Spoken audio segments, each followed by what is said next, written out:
volta para uma conversa de peso com o Dr. Minoso. Doutor, então quer dizer que 5 latinhas por semana aumenta bastante o risco do câncer. Então vamos trocar para garrafa, é isso?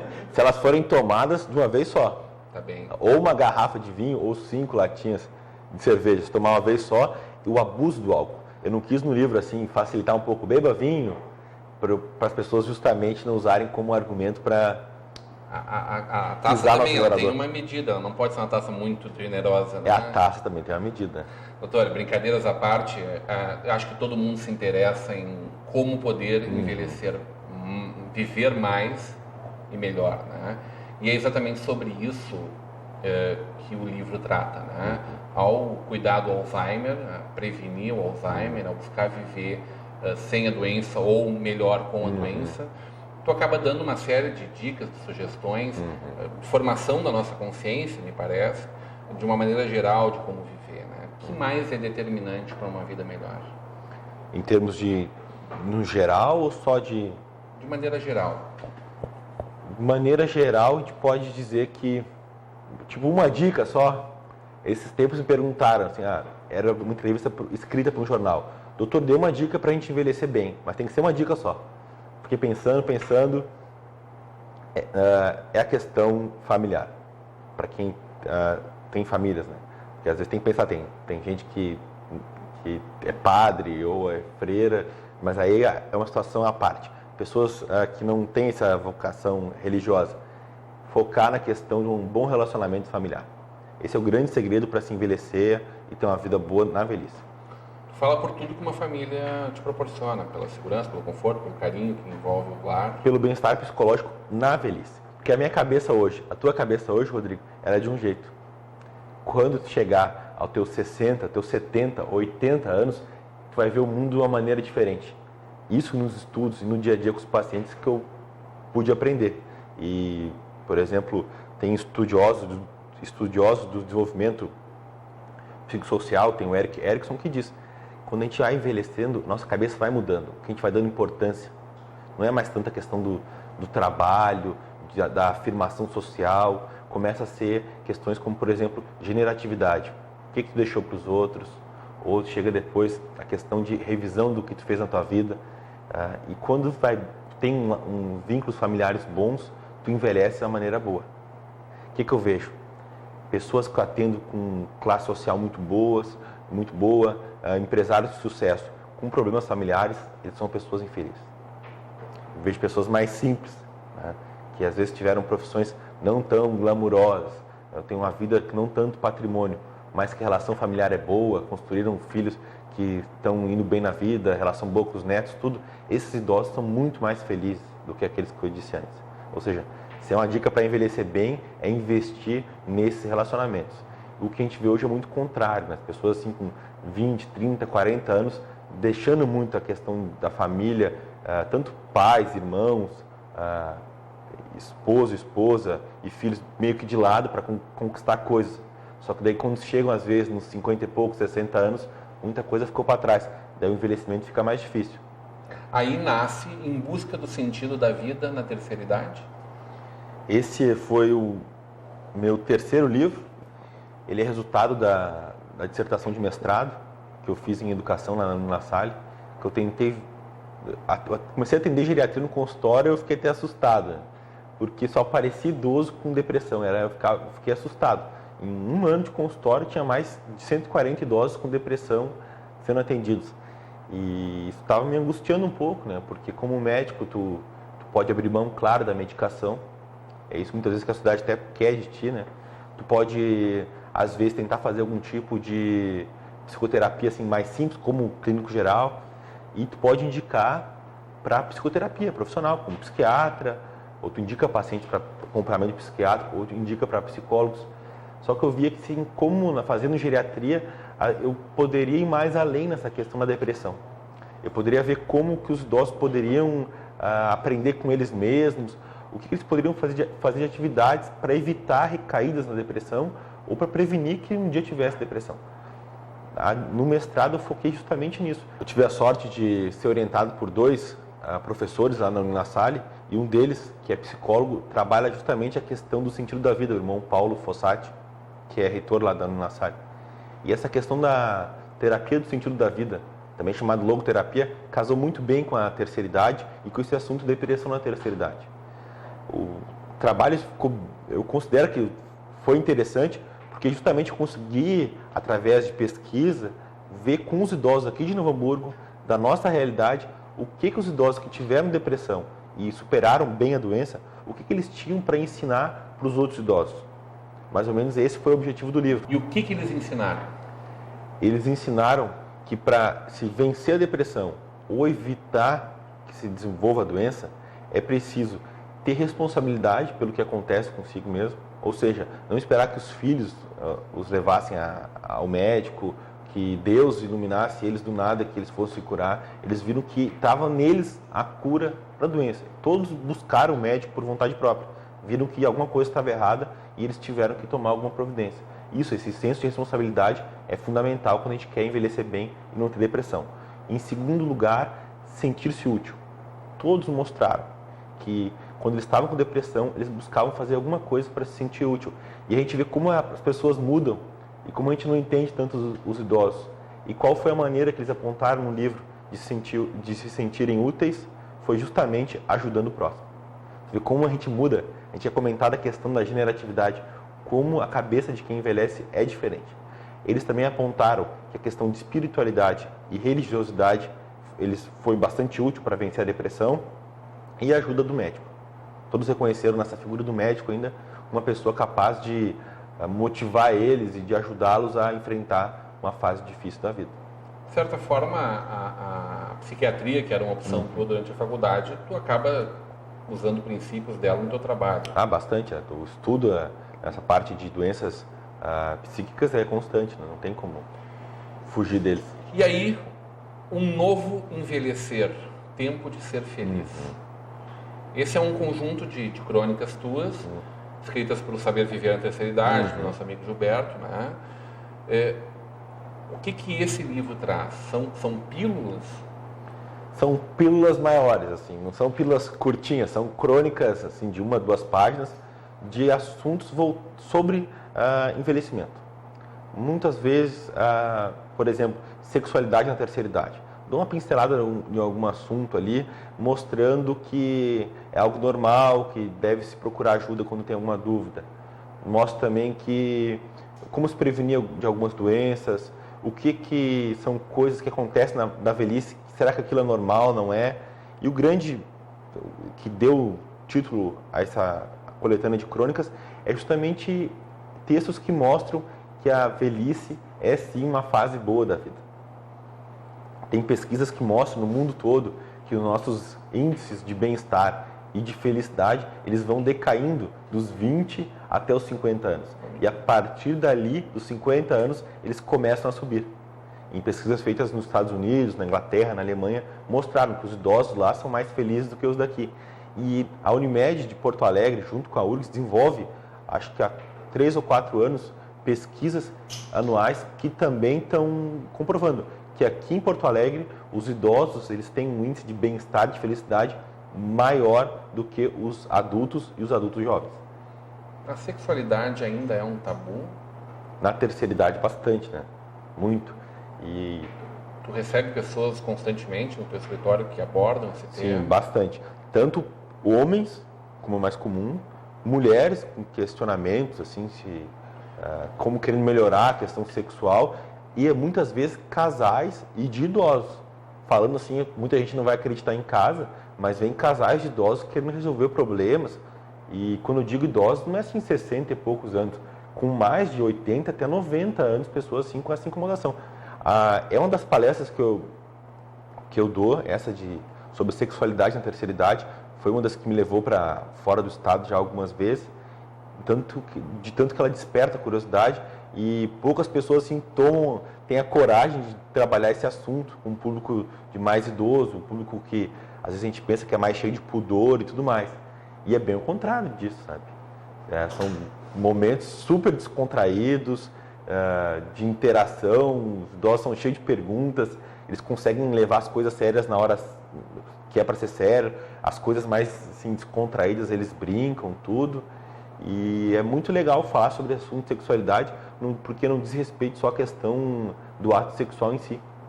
Uma idosa pode ser viúva, pode não ter relação sexual nenhuma, e ela pode ter uma sexualidade dela bem trabalhada. Ela pode se maquiar, pode andar bonita, pode querer fazer ginástica para se sentir bem, pode sair para dançar. Tudo isso também são aspectos da sexualidade na terceira idade, e eles resultam em quê? Em melhor saúde. Acho que como médico é uma contribuição importante essa de valorizar essa questão da sexualidade. Tem muito tabu ainda moral. Tu achas que é o principal fator ou ele é físico mesmo? Desconforto, desconfiança, as dúvidas? Tem os dois lados, né? A questão moral é bastante forte. Às vezes a pessoa fica viúva, tem medo do que o filho vai achar, o que a sociedade vai achar se achar outro namorado e tudo mais. Não é mais a regra. Não é todo mundo que passa por isso. Hoje em dia a gente vê pessoas na terceira idade que são muito mais desencanadas, tocam a vida para frente, filhos que estimulam que os pais casam. Esses dias atendi uma senhora que casou de novo e quem bancou a festa, quem cobrou foi o filho. Para ver como a gente pensaria antigamente que seria aquele filho ciumento, não, que a mãe deveria ficar em casa, enlutada lá para o resto da vida, bem diferente. E a questão física, ela preocupa muitos idosos, porque justamente eles têm vergonha de comentar com os médicos, que por exemplo, a idosa que pode ter dor na hora da relação, pode ter posições que não dificultam, o homem vai ter aquela dificuldade em ter ereção, vai achar que não vai conseguir, já vai para ter uma relação, já fica nervoso. Mas são uma série de peculiaridades na terceira idade que, para várias delas, tem solução simples. E, infelizmente, quando eu abordo esse tema, é sempre naquela visão do HIV e da AIDS, né? Mas é exatamente na terceira idade que tem evoluído mais essas doenças, né? Com certeza, assim,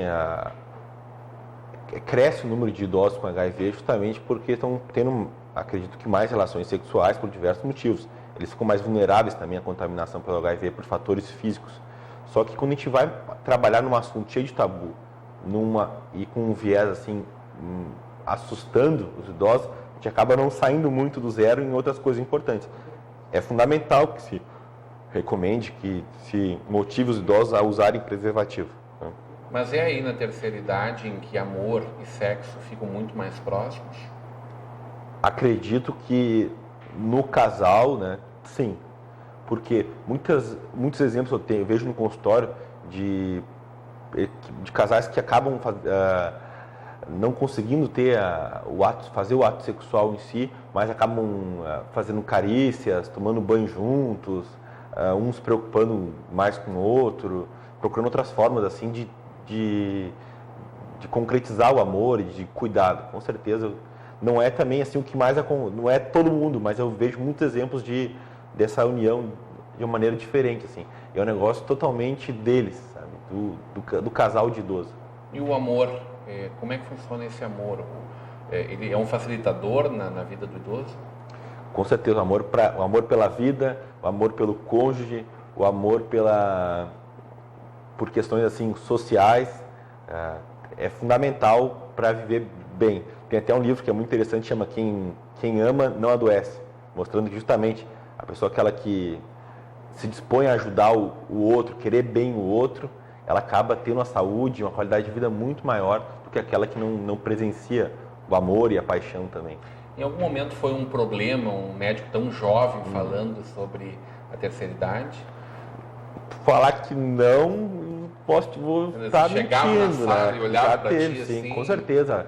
A gente quantas vezes pensar, tem tal e tal paciente nunca mais voltou, o que pode ser? Aí às vezes pergunta para algum parente, que não achou que o senhor era muito novo. Hoje estou até de barba, pareço um pouco mais velho, né? Mas deve ter acontecido, né? E ainda assim tu tem uma obsessão muito grande por melhorar o atendimento do teu cliente, né? Porque não está muito bom. Eu acredito que como profissional a gente pensa sempre em melhorar. Além de atender no consultório, agora eu montei uma empresa de dar cursos e palestras na área de envelhecimento ativo. Sempre penso em tentar fazer o melhor, entender o mundo, o que está se passando. Eu te pergunto porque tu destacou isso, né? Quero poder melhorar ainda mais meu atendimento aos clientes. Isso tem a ver também com a velocidade da medicina, a própria internet? Tem a ver com tudo, com o mundo hoje, né? A gente tem que reconhecer a medicina como está a vida dos pacientes. Tentar entrar um pouco na cabeça, na rotina do paciente, em qualquer fase, qualquer faixa etária, entender o que ele quer, o que ele deseja, qual o ambiente de competição que ele tem. Por exemplo, atendo muito pessoas jovens em surtos assim, de ansiedade, de estresse, no nível de esgotamento que é o máximo, porque estão no final da faculdade, no último semestre, por exemplo. Tu começa a perceber, se tu faz só o básico, não entrar na cabeça daquele jovem, ou daquele idoso que ficou viúvo, ou daquele idoso que está em casa, está cansado daquela rotina, ele quer mudar alguma coisa, ou aquela pessoa que está na meia idade quer mudar de profissão. Se tu não tentar entrar na cabeça do paciente em diversas situações, tu não consegue motivar ele a ter uma saúde melhor. E hoje, tu falou da questão da internet também, quem detém informação, antes o médico era muito senhor da informação, era uma relação muito vertical do médico para o paciente, sim senhor, o que o senhor acha, doutor, tudo. Hoje em dia as coisas são diferentes, não tem como tu querer manter isso. Tem que colocar recursos disponíveis como internet, como